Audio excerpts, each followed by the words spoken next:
With the new Jeffrey Dahmer Netflix series starring Evan Peters, people have now come out to say how inaccurate it has been. So I thought we should go through the top 10 scary lies Netflix told about Jeffrey Dahmer. I'm your host Makayla, and make sure to subscribe and hit that notification bell so you know every time we upload a new video. But without further ado, let's get started. Not because I was angry with them, not because I hated them, but because I wanted to keep them with me. I don't want to ever see my mother have to go through this again. Never, Jeffrey! Jeffrey, I hate you, mother! That's what I deserve. I deserve death.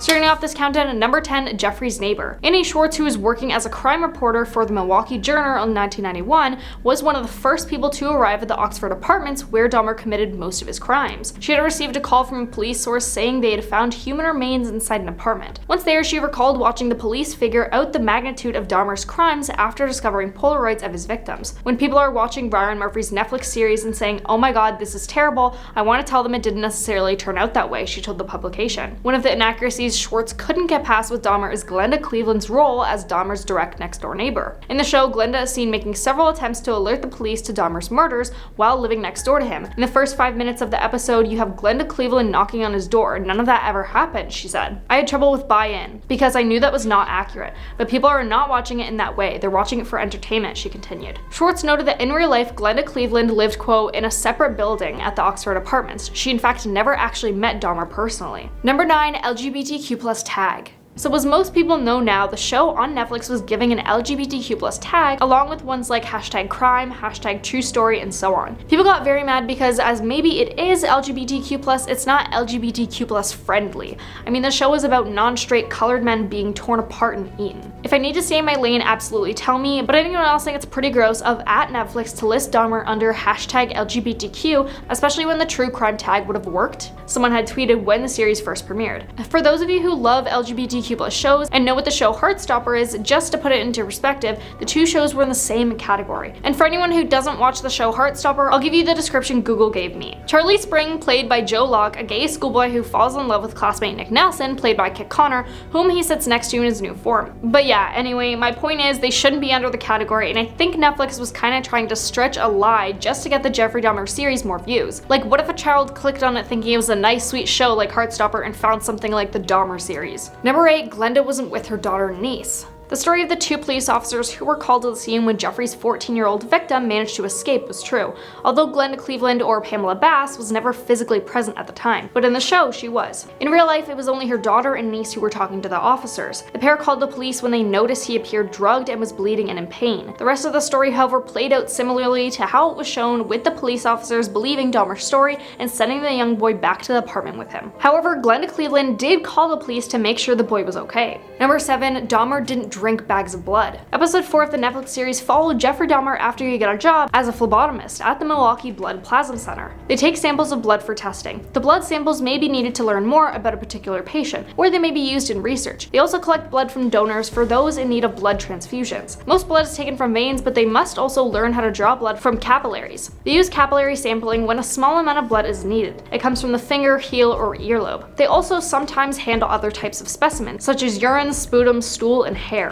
In a disturbing twist, he brought home a bag of blood to drink. According to Dahmer's reports to police officials, in real life, he tried to drink a vial of blood on the roof of the center, but he wound up spitting it out. Number 6, Dahmer gave his neighbor a sandwich. Pamela Bass is the one who actually lived next door to Dahmer as opposed to Glenda in the series. She was relatively fond of him and didn't have many suspicions about what he was doing. She was, however, not included in the Netflix series. After Dahmer's arrest, Bass went on to record confirming that Dahmer was friendly and sharing. She even confirmed that he had fed her a sandwich every so often. Once the brutal nature of Dahmer's crimes were confirmed, Bass expressed her fear that they may have contained human flesh. "I have probably eaten someone's body parts," she said in the Jeffrey Dahmer Files movie on Prime Video, which came out in 2013. Halfway at number 5, racism and homophobia. Schwartz, who I mentioned at number 10, also went on to add that she believes the depiction of the officers as racist and homophobic was incorrect in the series. Others, however, would disagree with her comments. However, I first want to state that I don't believe her statement. I think a reason why he got away with the crimes for as long as he did was mostly because the people were people of color, but that is something she said, so I thought I'll add it in anyway. She said, quote, "I've spent a lot of time with them, interviewing the people who were at the scene.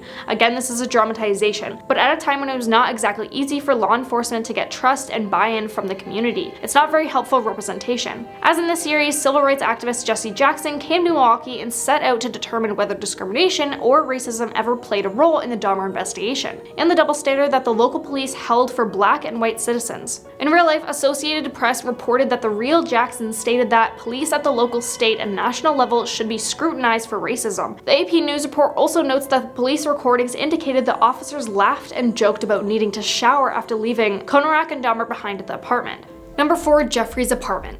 Another inaccuracy that Shorts pointed out in the show was the way in which the smell emitting from Dahmer's apartment was described. I was a crime reporter for 5 years, so I know what it smells like when you walk into a building with a dead body or a decomposing body, Schwartz said, recounting the moment she stepped into Dahmer's real apartment building as a reporter back in 1991. That was not that. This was a very chemically smell. In the series, Dahmer, played by Evan Peters, explains countless times that the bad smell that people often complained about was due to bad meat, because his freezer had broken. It's implied that the unbearable smell was due to the decomposing bodies of the victims in his apartment, but as stated, it never smelled like that. It was just something added in the show for dramatization. Number 3. Police officers did not get Officer of the Year. Officers John Balcerzak and Joseph Gabaresh received an Officer of the Year commendation in episode 9 of the limited series. However, that never happened in real life. Both officers, who were in fact suspended after Dahmer's arrest, were reinstated in 1994, but they were never recognized as Officer of the Year. Balcerzak eventually became the president of the Milwaukee Police Officers Union, but that's it. Number 2. Dahmer did not wear glasses during his trial. Jeffrey Dahmer in fact did not wear the trademark aviator glasses he became recognized for during his trial. During an interview with Inside Edition, Dahmer said, quote, "I felt uncomfortable looking anyone in the face.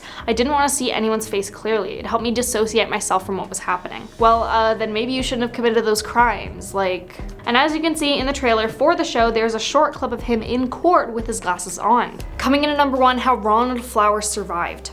A survivor of Dahmer's crimes was Ronald Flowers, who met Jeffrey when his car broke down one night. Jeffrey offered to help and took him to his grandmother's home and spiked coffee that Dahmer offered to him. Jeffrey got interrupted when his grandma saw that something wasn't right with Ronald. Like in the series, he later woke up in the hospital because Jeffrey's grandma made sure he got on a bus the next morning. But what's not mentioned is that he's also covered in marks and believed he might have been attacked. Ronald later testified that he didn't know how he got there and couldn't remember anything that happened. And that was the top 10 lies the Netflix show told about Jeffrey Dahmer. Let us know what you thought about this video in the comments below, and I will see you next time.